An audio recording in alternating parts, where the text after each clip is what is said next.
Bismillahirrahmanirrahim. Teman-teman sekalian, kita lanjut lagi pembahasannya. Sekarang tentang pembuluh darah ya. Jadi salah satu tantangan daripada darah kita itu adalah pembuluh darah itu sendiri.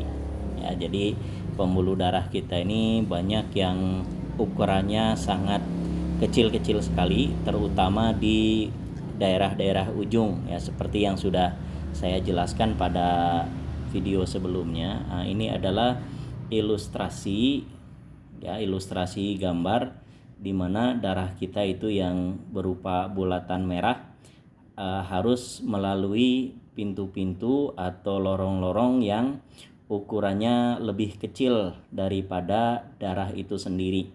Ya, jadi daerah-daerah yang ujung itu banyak sekali lorong-lorong yang seperti ini ya, sangat kecil sekali, sehingga darah kita itu secara fitrah memiliki karakter namanya deformabilitas. Nah, deformabilitas itu dimana darah kita punya sifat elastis yang memungkinkan untuk bisa masuk ke lorong yang lebih kecil dari badannya sendiri dengan tanpa mengalami kerusakan sedikit pun.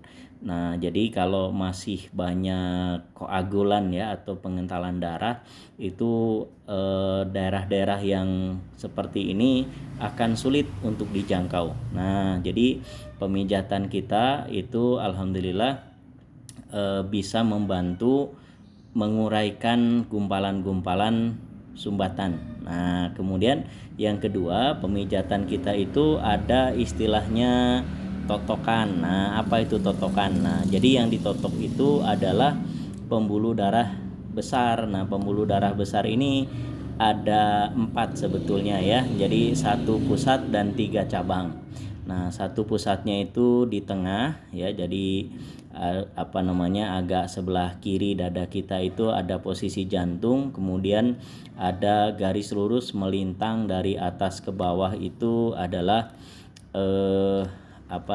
pembuluh darah aorta ya, yang merupakan pembuluh darah terbesar di tubuh kita. Nah, kemudian terbagilah menjadi 3 percabangan besar, yang ke atas, ke samping, dan ke bawah. Nah, ke atas itu disebutnya pembuluh darah jugularis yang akan mengalirkan darah ke otak. Nah, kemudian yang ke samping, ke arah tangan, itu letaknya di ketiak. Nah, namanya pembuluh darah aksilar.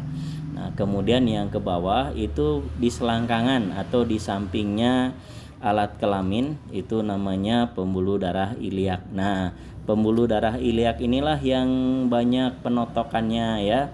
Nah, seperti gambar ini. Nah, ini adalah gambar penotokan pembuluh darah iliaka. Nah, termasuk juga yang ini ya. Jadi kita berikan gambar sejelas mungkin supaya titiknya juga bisa akurat ya. Jadi notok itu di mana, gimana, berapa lama, berapa tekanannya, itu kan harus ada aturan dan ukurannya. Nah, jadi nggak asal neken gitu ya, tidak. Nah, apa itu menotok? Menotok itu analoginya seperti kita ibaratnya mau ngebuka pintu nih dari luar ya, tahu-tahu ada yang nahan nih dari dalam gitu ya. Jadi tenaga kita itu dorongannya ada yang nahan. Nah, otomatis apa yang kita lakukan ya, kita akan melakukan dorongan yang sangat kuat gitu ya. Begitu kita dorong kuat-kuat, ternyata yang di dalam itu dilepasin gitu ya. Akhirnya apa yang terjadi? Pintu akan terbuka lebih lebar dari yang kita butuhkan, dan juga kitanya sendiri akan terdorong masuk ke dalam. Nah, ya, jadi itulah penotokan. Jadi kita tantang nih si jantung itu ya, pembuluh darah besarnya kita tutup. Nah, maka jantung itu akan memaksa mendorong darah masuk ke sana karena itu adalah amanah ya, amanah untuk disampaikan. Nah, ini adalah gambar ilustrasi daripada ujung-ujungnya laki-laki ya. Yang ini banyak sekali ternyata pembuluh darahnya yang kecil banget seperti yang tadi kita gambarkan ya. Nah, makanya ketika ditutup, ditotok, kemudian dibuka, itu darah akan mengalir dengan sangat deras, atau kalau bahasa Sundanya itu apa?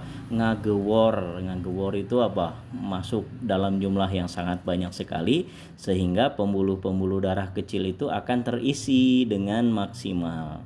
Ya, jadi itu adalah salah satu daripada teknik pemijatan PTB Harmoni kita. Bahkan pemijatan atau penotokannya itu bisa berkali-kali ya, bisa sampai 7 kali, atau bahkan nanti kalau teman-teman sudah menguasai gerakannya itu bisa dilakukan berapa kali pun yang Anda mau. Dan ini alhamdulillah aman ya, penotokan ke arah bawah ini sangat aman sekali, sangat beda dengan penotokan ke arah zugular atau ke arah kepala yang letaknya di samping tenggorokan. Nah, itu tidak boleh ditotok lama-lama ya. Nanti bisa terjadi kekurangan oksigen ke otak. Nah, sama seperti orang ditenggelamkan ke air, coba kayak gimana jadinya ya. Jadi kalau notok ke zugular itu tidak boleh lama-lama dan tidak boleh tertutup total ya, nggak boleh. Nah, kenapa? Karena otak itu makanan utamanya adalah oksigen. Nah, kalau oksigennya ditutup kelamaan, ya lihatlah kayak orang tenggelam gitu ya, terjadi brain damage atau kehancuran otak. Nah, sangat berbeda kalau di pembuluh iliak. Kalau pembuluh iliak itu lama-lama ditekan paling cuman dingin saja kakinya. Ya, cuman dingin kakinya, kemudian begitu dilepasin itu rasa hangatnya sangat luar biasa sekali, Masya Allah ya. Maka insya Allah kalau sudah dibuka jalurnya, ditotok pembuluhnya, mengalirlah dengan deras, itu ya bisa digambarkan ya kualitas daripada nah yang itunya itu ya. Nah, itu luar biasa sekali. Nah, jadi teman-teman silahkan mumpung masih ada stok ya, segera isi listnya dan segera ditransfer dananya supaya proses pencetakannya bisa lebih lancar dan cepat. Oke, sampai jumpa lagi ya di pembahasan berikutnya.